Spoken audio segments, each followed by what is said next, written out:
Hello friends. Last class में हम लोग कुछ जर्नल्स की एंट्रीज़ किए थे डिस्काउंट से रिलेटेड। आज मैं आपको कुछ और मिसलेनियस टॉपिक की एंट्रीज़ करवा रही हूँ, जिससे आपको इसको करने में एक कॉन्फिडेंस सा आ जाए कि हाँ, आप कोई भी तरह का एंट्री उन्हें मिले और आपको मिले तो आप उसको अच्छा से कर पाएँ। ठीक है, जैसा कि आप अपने स्क्रीन पे देख रहे हैं कि मैं कुछ 5 एंट्रीज़ लेकर आई हूँ डिफरेंट टाइप्स की। जैसे मैंने आपसे पहले करवाया नहीं था, वो सब मैं एंट्रीज़ लेकर आई हूँ और इसे मैं आपके सामने सॉल्व करूँगी और मैं बताऊँगी कि ये कैसे कैसे क्या हुआ। ठीक है, तो चलिए स्टार्ट करते हैं। The first number is started business with rupees 5 lakh and paid into bank rupees 4 lakh। It means कि 5 लाख में हम लोग बिज़नेस शुरू किए, बट बैंक में मेरा 4 लाख है। मतलब कि ये हुआ कि बैंक में 4 लाख है, मतलब बैंक अकाउंट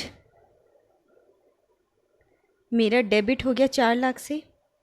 ठीक है, टोटल बिज़नेस में पैसा कितना आ रहा है? 5 लाख रुपया।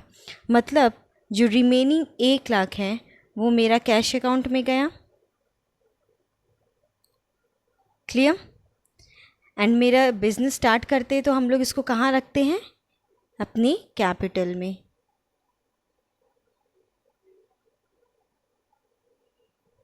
समझ में आया ये एंट्री कैसे हुआ? हम लोग क्या किए, एक्चुअली में बैंक में इसमें स्पेसिफाई कर दिया गया है कि बैंक में 4 लाख रुपया तो जाएगा ही, और टोटल मेरा है 5 लाख रुपया। इट मीन्स जो 1 लाख रुपये है वो मेरा कैश में हो जाएगा। क्लियर हुआ कि ये कैसे हुआ? तो चलिए नेक्स्ट बढ़ते हैं हम लोग।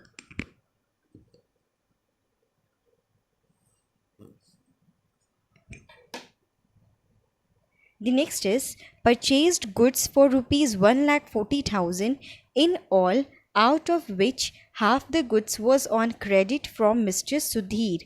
मतलब हम लोग गुड्स परचेज किए हैं टोटल 1,40,000 का, बट उसमें से जो हाफ गुड्स है वो क्रेडिट में लिए हैं सुधीर से, मतलब हाफ कैश में पे किए। इसका मतलब यही हुआ। तो 1,40,000 का हाफ कितना हो गया? 70,000। तो हम लोग लिखेंगे परचेज़ किए हैं तो परचेजेज अकाउंट डेबिट। ये तो पूरा ही लिखेंगे हम लोग अमाउंट, क्योंकि हम लोग पूरा लिए हैं इसे। टू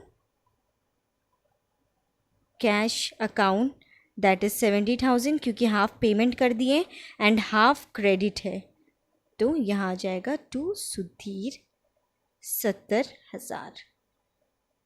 क्लियर हुआ कि ये क्या बोला गया एंड हम लोग क्यों इसका एंट्री किए? तो चलिए नेक्स्ट बढ़ते हैं हम लोग।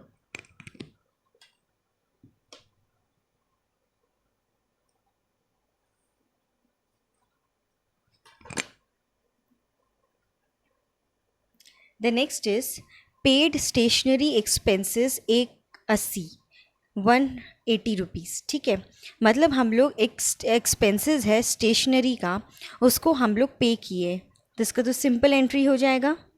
एक्सपेंसेस इसका बैलेंस डेबिट होता है तो हम लोग डेबिट करेंगे। Stationery expenses account debit to cash account 180। Clear हुआ कि इसका एंट्री कैसे हुआ? तो चलिए हम लोग नेक्स्ट बढ़ते हैं।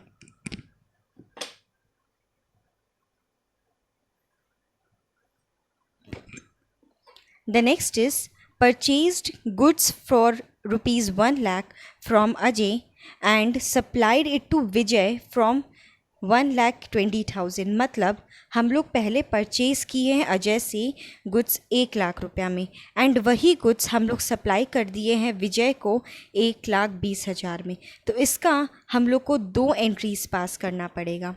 पहले तो परचेज़ का एंट्री पास करना पड़ेगा, that is purchases account debit rupees 1 lakh to Ajay से हम लोग लेकर आ रहे हैं।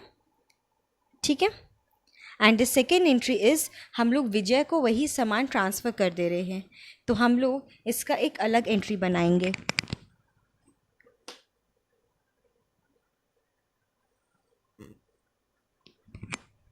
आपने यहाँ नोटिस किया होगा कि मैं जो ये लाइन खींच रही हूँ वो पूरा नहीं खींच रही हूँ, मैं आधा ही खींची हूँ। क्यों? क्योंकि ये सेम ही ट्रांजैक्शंस में आपका 2 एंट्री होगा। तो अगर हम लोग विजय को सप्लाई किए मतलब विजय को बेचे मतलब ये हमारा सेल्स अकाउंट हो जाएगा। एंड विजय हम लोग के लिए डेटर है, डेटर का बैलेंस होता है डेबिट, एंड बढ़ेगा तो क्या होगा? डेबिट। क्लियर हुआ कि ये एंट्री कैसे पास हुआ? तो चलिए आगे बढ़ते हैं हम लोग।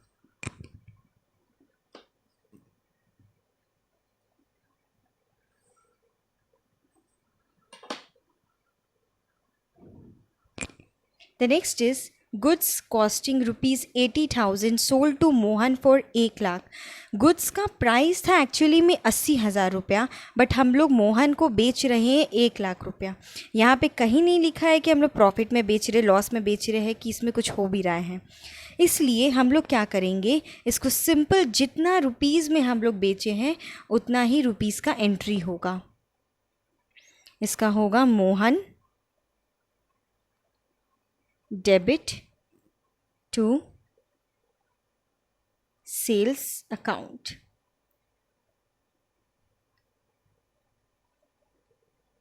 ₹1,00,000। क्लियर हुआ? आई होप आपको समझ में आ गया होगा कि जर्नल एंट्रीज़ ये सब कैसे बनेगी, एंड इसकी एक एक चीज़ की एंट्री मैंने आपको क्लियर करने की कोशिश की है। फिर भी अगर आपको लगे कि कुछ टॉपिक ऐसा है जो आपको अभी भी समझ में नहीं आया है, तो प्लीज़ आप कमेंट बॉक्स में ज़रूर कमेंट कीजिए और मुझे बताएं कि क्या क्या डाउट है, ताकि मैं उसको नेक्स्ट वीडियो में ज़रूर क्लियर कर पाऊँ। ये जर्नल की टॉपिक एंड ये जर्नल का चैप्टर ये ख़त्म हो चुका है। नेक्स्ट वीडियो में हम लोग जीएसटी पढ़ेंगे, एंड जीएसटी की पोर्शन हम स्टार्ट करेंगे कि आखिर वो होता क्या है एंड उसकी एंट्रीज़ कैसे पास की जाती हैं। ठीक है? एंड प्लीज़ तब तक के लिए मेरे चैनल को ज़रूर शेयर कीजिए, लाइक्स कीजिए एंड सब्सक्राइब कीजिए, ताकि ढेर सारा है ऐसे ही मैं अकाउंट्स की कॉन्सेप्ट आपको समझाते रहूँ। Thank you.